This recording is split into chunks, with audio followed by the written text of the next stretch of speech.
Trade is an instrument like any other policy, but trade has to be accompanied with other measures. And of course, in trade, like in any policy, you have winners and losers. And the question here is, how do we help those people that do not necessarily benefit from trade? Hello, this is the weekly Tradecast, a podcast brought to you by UN Trade and Development. I'm Sarah Charles. We're exploring how major events are shaping trade and development and how that affects billions of people around the world. This week, we're looking at the future of trade and its role as a driver of development. Global trade is recovering from the COVID pandemic and the shocks of the global cost of living crisis. But it's not smooth sailing as conflicts, geopolitics, technology and climate change reshape how we produce and consume goods and services around the world. With so much disruption and change, how can we ensure that trade continues to drive sustainable development and promote prosperity for everyone? Well, here to tell us more about that is Luz María de la Mora, the new director of the International Trade and Commodities Division. Before joining UN Trade and Development, she had a career in the private sector and senior government roles in Mexico. She was Vice Minister for International Trade from 2018 to 2020 and has represented Mexico at many global forums and events. So obviously, in our turbulent world, we're seeing a shift away from free trade and globalization. So where are we now and what comes next? You're totally right in mentioning that trade and globalization are, let's say, going through a deep transformation. Trade, unfortunately, today is under attack and under scrutiny. And I think that we need to have a little bit of perspective of what trade means for the world, for countries, for people. And I want to say that we need to put trade in perspective because trade can be a very powerful instrument for growth, for economic development, for creating opportunities for all sorts of people. So what is the problem that we're facing today? Trade is being blamed for many of the problems that we are facing today, both in developing and developed countries. For example, inequality. We see important gaps in income. We see people really struggling with making ends meet, which is legitimate. It is true. People are having a tough time in terms of being able to cover their basic needs. The question here is trade to be blamed for this? Our job is to make sure that trade helps development, that trade continues to be a real instrument for the development of countries, developing and developed countries. So trade is associated also with globalization. But globalization is being eased by trade, of course, trading goods and services, by technology, like the financial sector, like communications, telecommunications. So it's a whole set of issues. And from a trade perspective, what we're seeing is a backlash against trade. People are questioning if trade is really a source of good, a source of growth, or is it a source of depression, unemployment, and economic woes? So I really think that we need to be balanced. Trade is an instrument like any other policy, but trade has to be accompanied with other measures. And of course, in trade, like in any policy, you have winners and losers. And the question here is, how do we help those people that do not necessarily benefit from trade? For example, if a factory closes down, what kind of help we're going to be giving to those workers that need probably some reskilling? They need to find new jobs. And what we need to make sure is that the change that trade can bring is a change that benefits people, includes the most, and also that we have those policies that can help people to adjust to changes. Let's talk a little bit about you. You've been involved in so many trade negotiations over the years. Looking ahead, what are trade agreements going to look like in the future, and which areas show the most promise for trade? So we're talking about trade inclusiveness. How do we make sure the trade really provide the most benefits to people who want to take those opportunities? In the past, we used to have trade agreements that were looking only into competitiveness. Products, how do they enter markets in such a way that they are more competitive through tariff reductions, through clear rules on technical barriers to trade, etc. So now I think that we have evolved, and we are also making sure that free trade agreements and trade agreements in themselves contain provisions that also ensure that different actors in the economy can take part.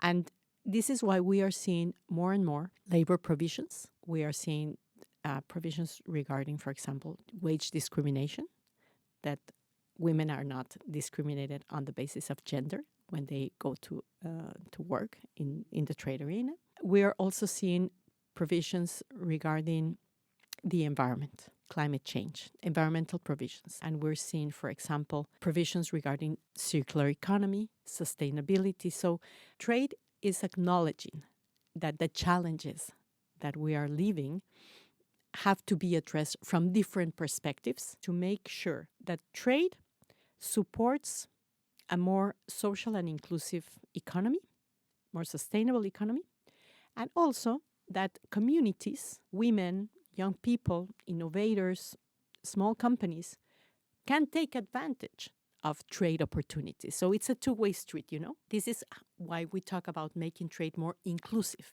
Today we see, for example, provisions regarding to digital economy, e-commerce. Technology is becoming an enabler of trade, but more importantly, an enabler of well-being for people, because it's creating an opportunity for jobs, an opportunity for businesses, especially the small businesses that are dominant in the global economy. It's a question of accessing markets in a way that allows people to be able to have more consumers, more customers for their products and services by using technology. So I see that trade is becoming, or could become, a source of inclusivity and therefore a source of wealth and well-being. Well, that's a good point. To look more at this, for developing countries, what are the risks and opportunities from the many disruptions that's going on? And how can these countries embrace technology, but also invest in development, build resilience, fight climate change, all at the same time? We need to make sure that developing countries see trade as an opportunity.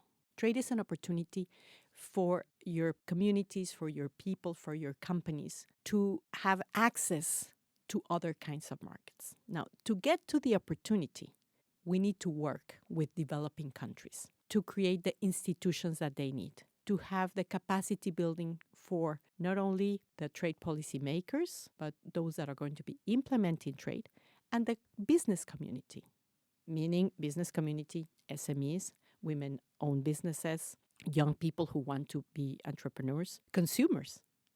So it is a question of creating that environment, you know, that institutional environment that is conducive to helping developing countries have the kind of access that they need in order for them to be able to profit from those trade agreements and trade opportunities.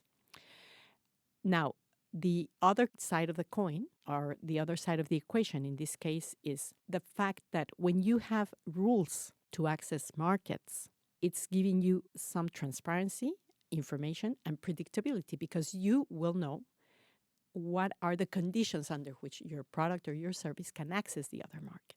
So it's a two-way street. On one hand is the work that you need to do at home to be able to have the export basket or the products or services that you may want to export. And the other hand is the kind of benefit that you get from being part of the agreement, being part of the international trading system, because that will ensure that you will have a set of rules that you know will not change or should not change. And when they change, there should be a way through dispute settlement mechanisms to be able to bring your issue to the table. So it's a two-sided coin. The question here is, when developing countries trade among themselves, what kind of tariffs they're going to be applying to each other? Normally, when we see trade, you trade with neighbors. You trade in very close geographical areas. I mean, it's reasonable, right? I mean, you are neighbors, you know each other, you know the needs, you know the market, so it's easier. And developing countries normally are surrounded by other developing countries. So it just makes sense for these countries to try to create conditions that foster economic activity among them. Well, so then, in an ideal world, how should trade be driving inclusive development? And how can we get closer to that ideal, realistically now, but also longer term? Trade is a process. It's a learning curve. It's a learning process. So information is one part. Second, it is to also make people aware, make governments aware that by including more sectors, more regions, more companies, more groups into trade, they will be able to create opportunities for growth. This is done in trade agreements, in the negotiations, by, for example, including provisions regarding SMEs, regarding labor, regarding environment.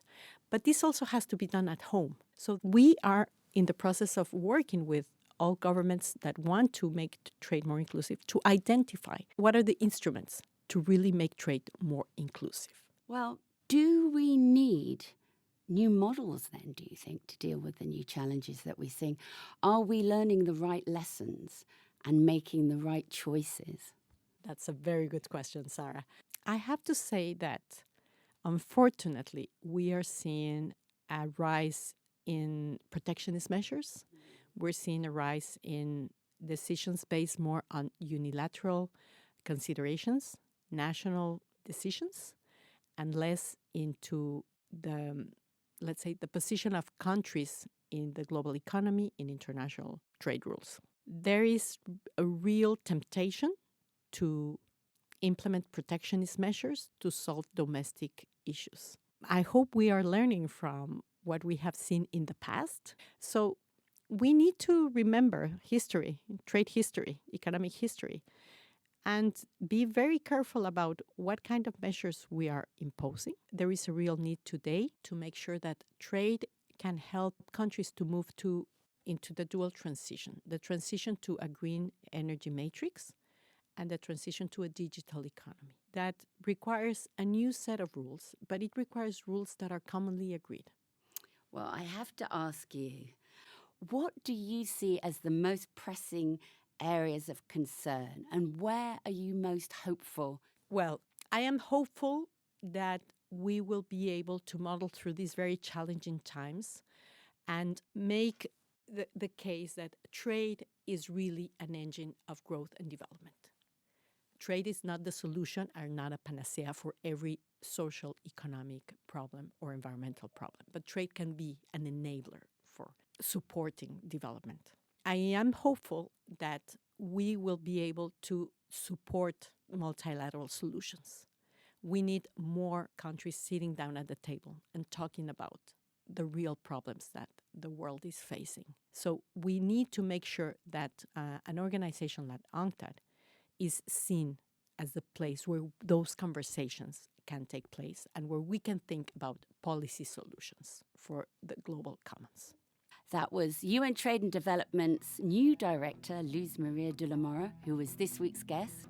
And there's even more on our website, unctad.org. I'm Sarah Toms in Geneva. Goodbye for now.